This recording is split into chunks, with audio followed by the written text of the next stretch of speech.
సుప్రీంకోర్టులో కీలక తీర్పు వెలువడించింది. పార్టీ మారిన 10 మంది ఎమ్మెల్యేల అనర్హతగా నిర్ణయం తీసుకోవాల్సిందేనని తెలంగాణ స్పీకర్ను ఆదేశించింది. ఇందుకు గాను 3 నెలల గడువు విధిస్తున్నట్లు పేర్కొంది.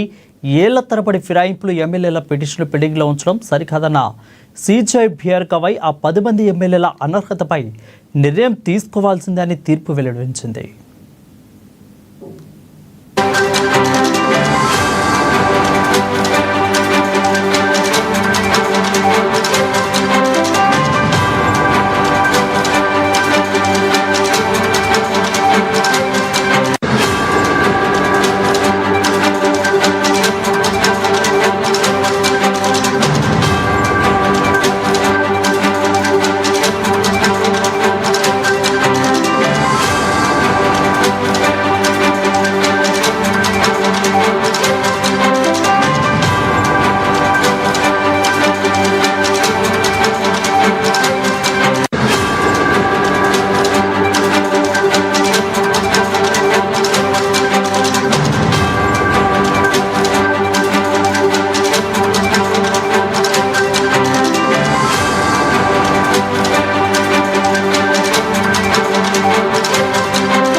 వేదిక ఎప్పటి నుంచో ఎదురు చూస్తున్న ఎమ్మెల్యేల ఫిరాయింపు వ్యవహారంపై సుప్రీంకోర్టు కీలక తీర్పు వెలువడించింది. పార్టీ మారిన 10 మంది ఎమ్మెల్యేల అనర్హతకు నిర్ణయం తీసుకోవాల్సిందేనని తెలంగాణ స్పీకర్ను ఆదేశించినట్లు తెలుస్తోంది. దీనిపై మరింత సమాచారం అందించడానికి మా ప్రతినిధి రమేష్ లైవ్ అందుబాటులో ఉన్నారు. రమేష్, చెప్పండి, పూర్తి అప్డేట్స్ ఏంటి? సుప్రీంకోర్టు అసలు ఏం చెప్పింది? అసలు తెలంగాణకు సంబంధించినటువంటి 10 మంది ఎమ్మెల్యేల అనర్హత కేసుపై సుప్రీంకోర్టు ఈరోజు తుది తీర్పుని వెల్లడించింది. వరుణ్, ముఖ్యంగా ఎవరైతే దానం నాగేందర్, బండ్ల కృష్ణమోహన్ రెడ్డి, కడియం శ్రీహరి, తెల్లం వెంకట్రావు, గూడెం మహిపాల్ రెడ్డి, కాలే యాదయ్య, ప్రకాష్ గౌడ్, డాక్టర్ సంజయ్, అరికపూడి గాంధీ, పోచారం శ్రీనివాస్ రెడ్డి, వీళ్ళంతా కూడా బీఆర్ఎస్ పార్టీ నుంచి గెలిచి ఆ తర్వాత కాంగ్రెస్ పార్టీలో చేరినట్టుగా కూడా ఆ పిటిషనర్లు బీఆర్ఎస్ వర్కింగ్ ప్రెసిడెంట్ కేటీఆర్, అట్లాగే పాడి కౌశిక్ రెడ్డి ఈ పిటిషన్ అయితే దాఖలు చేయడం జరిగింది.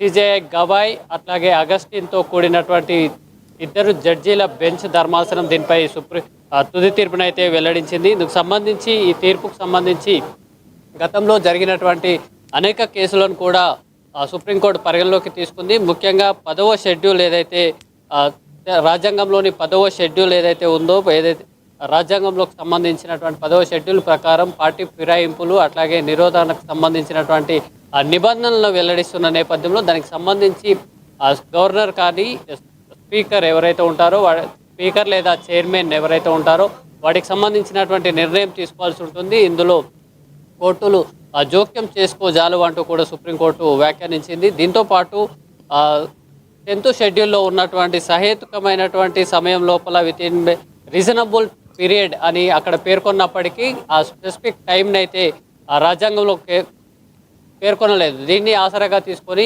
ఏదైతే శాసనసభలు, మండలకు సంబంధించినటువంటి చైర్మన్లు, స్పీకర్లు ఈ కాలాన్ని పొడిగించరాదు అంటూ కూడా సుప్రీంకోర్టు ఈ సందర్భంలో వ్యాఖ్యానించింది. అట్లాగే 1992లో కేసుకు సంబంధించి కిహోటా ఒలాన్ వర్సెస్ జాచుల్ కేసుకు సంబంధించి న్యాయ సమీక్షకు లోబడి ఈ అనర్హత పిటిషన్పై స్పీకర్, చైర్మన్ నిర్ణయం తీసుకోవాలని చెప్పినప్పటికీ దీనికి సంబంధించి స్పెసిఫిక్ టైం పీరియడ్ అయితే ఆ కేసు సమయంలో పేర్కొనలేదు. అట్లాగే Keisham Meghachandra Singh case versus speaker 2020 కేసులో ఇందులో ప్రత్యేక పరిస్థితులు మినహాయించి ఆ తర్వాత ఎటువంటి సందర్భంలోనైనా 3 నెలల లోపల స్పీకర్ అనర్హత పిటిషన్ సంబంధించి కేసునైతే పూర్తి చేయాల్సి ఉంటుందని కోర్టు పేర్కొంది. దాంతోపాటు రాజకీయ ఒత్తిళ్లకు లోబడి స్పీకర్లు, చైర్మన్లు వ్యవహరించరాదంటూ ఈ మేఘచంద్ర సింగ్ కేసులో కోర్టులు వ్యాఖ్యానించడం జరిగింది. ఈ 2 కేసులను బేస్ చేసుకొని తాజాగా సుప్రీంకోర్టు అయితే నిర్ణయం తీసుకుంది. ఏదైతే తెలంగాణలో దాఖలైనటువంటి పిటిషన్ సంబంధించి అనర్హతపై ఎవరైతే వీరంటున్నారో వారికి సంబంధించినటువంటి అనర్హతపై 3 నెలల్లో స్పీకర్ నిర్ణయం తీసుకోవాలని సుప్రీంకోర్టు స్పీకర్కు సూచించడం జరిగింది. అట్లాగే పార్లమెంటు యాంటీ డిఫెక్షన్ చట్టం కింద అనర్హత పిటిషన్లు చైర్మన్ లేదా స్పీకర్లకు అప్పగించేటువంటి ప్రస్తుత యంత్రాంగాన్ని కూడా పునర్పరిశీలించాలని సుప్రీంకోర్టు వ్యాఖ్యానించింది. అట్లాగే తెలంగాణ హైకోర్టు బెంచ్ ఇచ్చినటువంటి తీర్పునైతే కొట్టివేయడం జరిగింది. సేమ్ టైం అనర్హత పిటిషన్లను ఎదుర్కొంటున్న ఎమ్మెల్యేలకు సంబంధించి వారి కార్యక్రమాలను నిర్వహించకుండా చూడాలి, దానికి అవసరమైతే స్పీకర్ అవసరమైనటువంటి చర్యలు తీసుకోవాలంటూ కూడా సుప్రీంకోర్టు ఈరోజు ఇచ్చినటువంటి ఫైనల్ జడ్జిమెంట్లో అయితే పేర్కొంది వరుణ్. రైట్ రమేష్, అయితే ఆ స్పీకర్ ఎలాంటి నిర్ణయాలు ఈ పరిమితి ఏదైతే సుప్రీంకోర్టు ఇచ్చిన ఈ పరిధి కాలంలో ఎలాంటి నిర్ణయాలు తీసుకునే అవకాశం ఉంది? ఒకవేళ ఖచ్చితంగా కానీ వీళ్ళని సస్పెండ్ చేయాలి, లేదంటే మళ్ళీ ఉప ఎన్నికలు రావాలి అన్నట్లు ఒకవేళ కాంగ్రెస్ పార్టీ స్పీకర్ గడ్డం ప్రసాద్ గారు ఒకవేళ తీసుకుంటే నిర్ణయాలు వీళ్ళ భవితవ్యం ఎలా ఉండబోతుంది? రాజకీయ పరిణామాలు అసలు ఎలా ఉండబోతున్నాయి?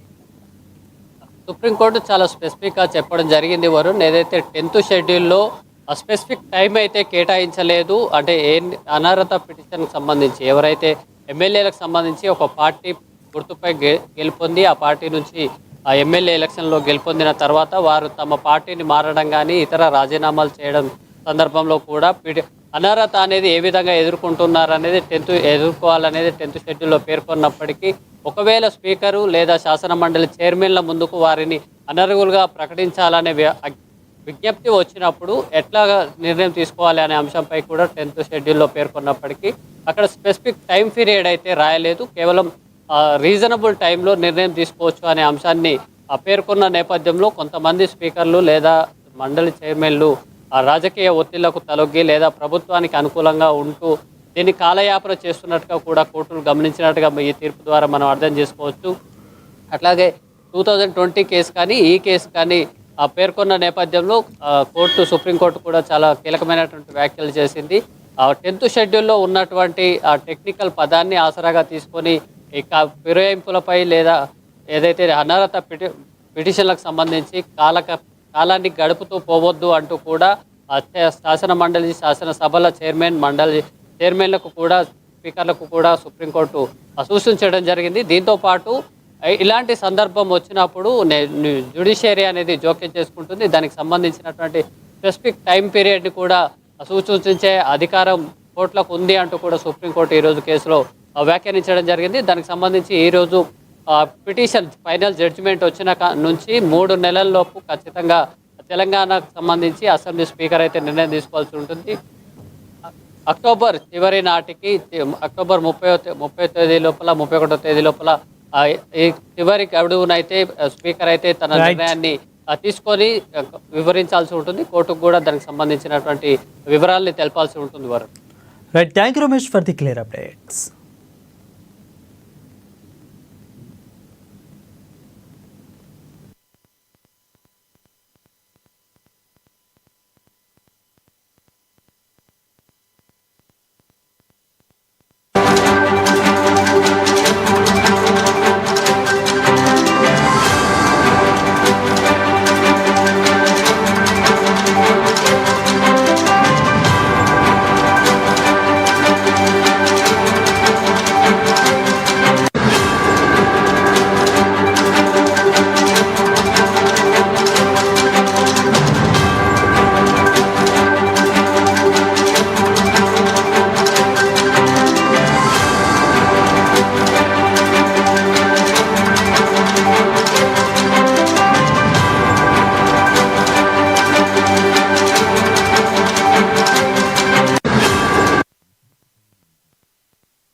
ఎదురు చూస్తున్న ఎమ్మెల్యేల పార్టీ ఫిరాయింపుల వ్యవహారంపై సుప్రీంకోర్టు కీలక తీర్పు వెల్లడించింది. పార్టీ మారిన 10 మంది ఎమ్మెల్యేల అనర్హతగా నిర్ణయం తీసుకోవాల్సిందేనని తెలంగాణ స్పీకర్ను ఆదేశించింది. ఇక ఇందుకు గాను 3 నెలల గడువు విధిస్తున్నట్లు పేర్కొంది. దీనిపై మరింత సమాచారం మా ప్రతినిధి భవిత ఫోన్ ద్వారా అందుబాటులో ఉన్నారు. భవిత, చెప్పండి, ఆ బీఆర్ఎస్ దీని మీద ఏ విధంగా స్పందిస్తుందో, అసలు బీఆర్ఎస్ తరపున వాదన ఏంటి అసలు? రైట్ వరుణ్, ఏదైతే బీఆర్ఎస్ పార్టీ నుంచి కాంగ్రెస్ పార్టీలోకి చేరినటువంటి ఎమ్మెల్యేల పైన ఇప్పటికే అర్హత వేటు కొనసాగుతున్నటువంటి నేపథ్యంలో ఇప్పటికే దాదాపు 6 సార్లు కూడా దీనిపైన విచారించింది. అయితే మొదట హైకోర్టులో పిటిషన్ వేశారు. హైకోర్టు బెంచ్ సుప్రీం ఏదైతే స్పీకర్ నిర్ణయం తీసుకోవాలని చెప్పేసి తీసుకున్న నిర్ణయాన్ని మరొకసారి సవాల్ చేస్తూ సుప్రీంకోర్టులో వేశారు బీఆర్ఎస్ నేతలు. అయితే ఈరోజు సుప్రీంకోర్టు తుది తీర్పునిచ్చింది. ఖచ్చితంగా స్పీకర్ నిర్ణయం తీసుకోవాలి, 3 నెలల లోపల ఇలాంటి నిర్ణయం స్పీకర్ తీసుకోవాలని చెప్పేసి కూడా వాళ్ళు నిర్ణయించారు. అయితే ఈ సుప్రీంకోర్టు ఇచ్చినటువంటి తీర్పును మేము స్వాగతిస్తున్నామని చెప్పి బీఆర్ఎస్ నేతలు చెప్తున్నారు. ఖచ్చితంగా 10 మంది ఎమ్మెల్యేలు ఎవరుతున్నారో వాళ్ళపైన అనర్హత వేటు వేయాలి, డిస్క్వాలిఫై చేయాలి. ఖచ్చితంగా వాళ్ళని డిస్క్వాలిఫై చేస్తూ స్పీకర్ నిర్ణయం తీసుకోవాలి. సుప్రీంకోర్టు ఇచ్చిన నిర్ణయం 3 months దాటకూడదని ఇచ్చింది. కానీ కేవలం వాళ్ళు 10-15 రోజుల్లోగా ఎట్లా స్పీకర్ తో పాటు సీఎం ఆదేశాలు జారీ చేయడం, స్పీకర్ కూడా నిర్ణయం తీసుకోవాలని చెప్పేసి వాళ్ళు డిమాండ్ చేసిన నేపథ్యం కనబడుతుంది. ఖచ్చితంగా అనర్హత వేటు వేసి వాళ్ళని డిస్క్వాలిఫై చేస్తే కనుక ఖచ్చితంగా మరొకసారి ఉప ఎన్నికలు వస్తాయి. ఒక నిజంగానే సీఎం రేవంత్ రెడ్డికి ఎలాంటి భయం లేకపోతే, అంటే వాళ్ళు చేసినటువంటి పాలన, కాంగ్రెస్ పార్టీ అధికారంలోకి వచ్చినటువంటి 18 నెలల కాలంలో వాళ్ళు చేసినటువంటి పాలన పైన వాళ్ళకు నమ్మకం ఉంటే, వాళ్ళకి ఎలాంటి భయం లేకపోతే ఖచ్చితంగా ఉప ఎన్నికలు తేవాలి, వాళ్ళని డిస్క్వాలిఫై చేయాలి అని చెప్పేసి వాళ్ళు చెప్తున్న నేపథ్యం కనబడుతుంది. ఒకవేళ వాళ్ళని డిస్క్వాలిఫై చేయకపోతే మాత్రం ఖచ్చితంగా రేవంత్ రెడ్డి యొక్క విధానము, వాళ్ళ ప్రభుత్వ తీరు పైన వాళ్ళకి నమ్మకం లేకనే వాళ్ళని డిస్క్వాలిఫై చేయట్లేదని చెప్పేసి మేము భావిస్తామని చెప్పేసి వాళ్ళు వాళ్ళ వాదనలు వినిపించిన నేపథ్యం కనబడుతుంది. ఎందుకంటే వాళ్ళ ప్రభుత్వ తీరు, వాళ్ళు చేసినట్టు పాలన బాగలేకనే మరొకసారి ఎన్నికలకు గెలిచే నేపథ్యం లేదనే భావన ఉన్నటువంటి నేపథ్యంలోనే వాళ్ళు ఖచ్చితంగా డిస్క్వాలిఫై చేయట్లేదని చెప్పేసి కూడా మేము అనుకుంటామని చెప్పేసి కూడా వాళ్ళ వాదనలు వాళ్ళు చెప్పినట్టు నేపథ్యం అయితే కనబడుతుంది. మొత్తానికి స్పీకర్ 10-15 రోజుల్లో వాళ్ళ నిర్ణయాన్ని వెల్లడించాలని చెప్పేసి కూడా వాళ్ళు చెప్తున్నట్టు నేపథ్యం అయితే కనబడుతుంది. చూడాలి మరి స్పీకర్ ఎలాంటి నిర్ణయం తీసుకుంటారు, నిజంగానే వాళ్ళపైన అనర్హత వేటు వేస్తూ నిర్ణయం తీసుకుంటారు. ఎందుకంటే గతంలో కాంగ్రెస్ పార్టీ ఎన్నికల మేనిఫెస్టోలో కూడా ఖచ్చితంగా పార్టీ మారిన వాళ్ళపైన చర్యలు తీసుకోవాలంటూ కూడా వాళ్ళ యొక్క ఒక మేనిఫెస్టోలో ఒక 5th ప్రిన్సిపల్ గా కూడా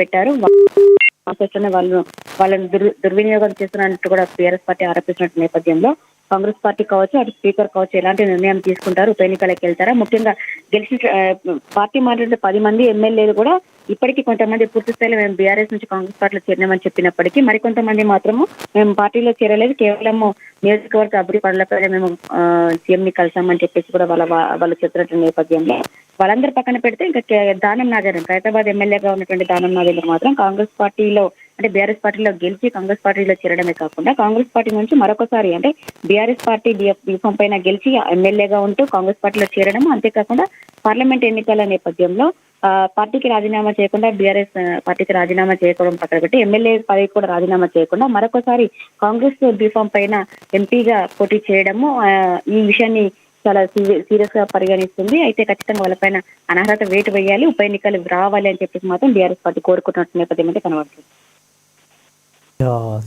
Thank you both for the clear updates.